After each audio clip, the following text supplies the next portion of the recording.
All right, Elena, this is it's one of my favorite things I like talking about is influencers. Sometimes they come in a minute, sometimes they come in a lifetime.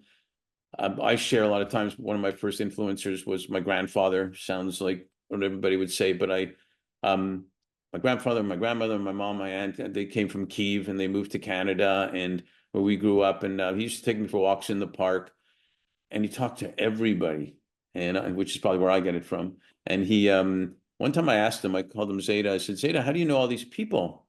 And he said to me, well, one time I smiled at that guy over there, and he came over to me and smiled at me, and we started talking. And then another person saw us smiling and laughing and came over. And I'm thinking, as a 5-year old, I'm thinking, well, this is easy. You just smile at people and you make friends. But you learned it was bigger than that. It was what a smile does physiologically, psychologically to people. And he wasn't a genius guy. That was just him being him to do that. And he saw what happened. So that was a big influence on me forever. Can you share two or three people that have been influential in your life?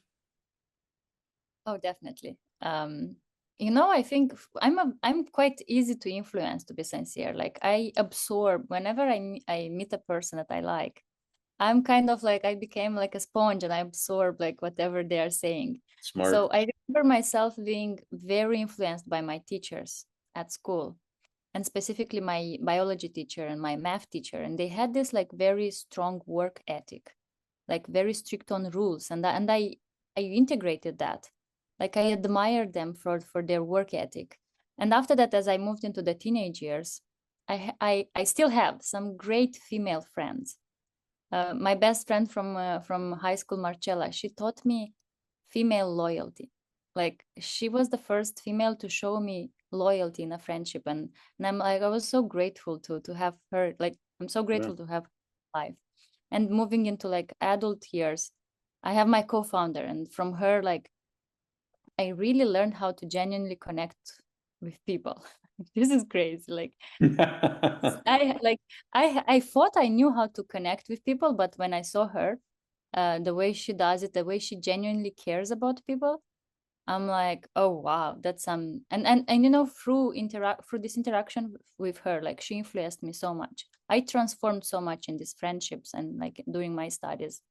But one funny thing about like a big influencer that influenced me, when I was a student, I was listening a lot to Gary Vee because I was a marketing student and he was big in marketing. He is big in marketing at the moment.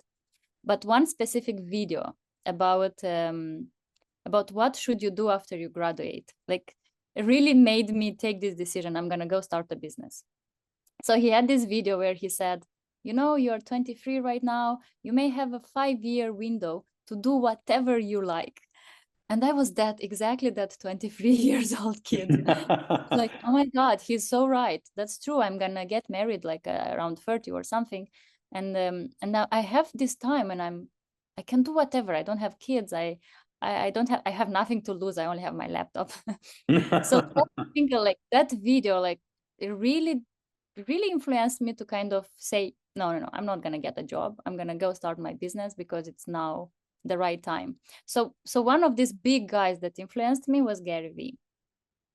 And also, like I was listening a lot to Stephen Bartlett. He has a podcast called The Diary of a CEO.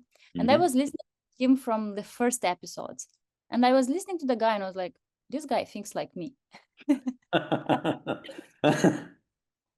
was like, I resonate with so much what he's saying. Like I understand, like I had this idea that I understand him. Like I understand what he's saying. Like I see where he's coming from, with all these ideas. And I consumed so much of that mindset, entrepreneurial mindset, that I think I became a doer. Like I was like, I'm gonna do it. I'm gonna pursue my dreams. So and That's I think awesome.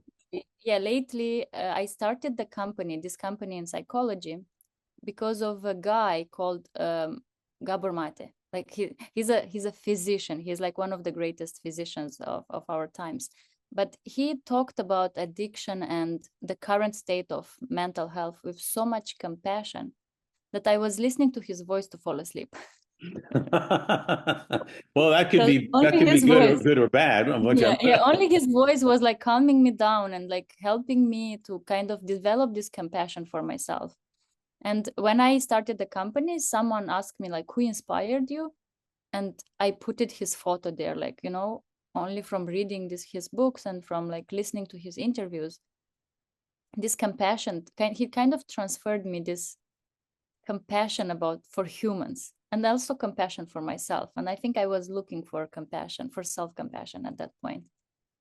So I think if I would like summarize, these are the biggest influencers in my life, and I'm so No, grateful.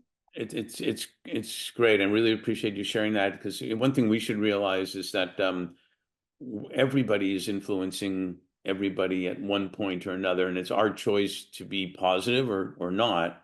And it seems like it should be an easy choice, because right time, right place, saying one thing even to somebody can change somebody. So why not? Why not give a smile? Why not give a positive comment? Why not recommend a book or something like that? So it makes a big impact, and obviously it did on you. So thank you for sharing all that. It's really great. Yeah, a pleasure.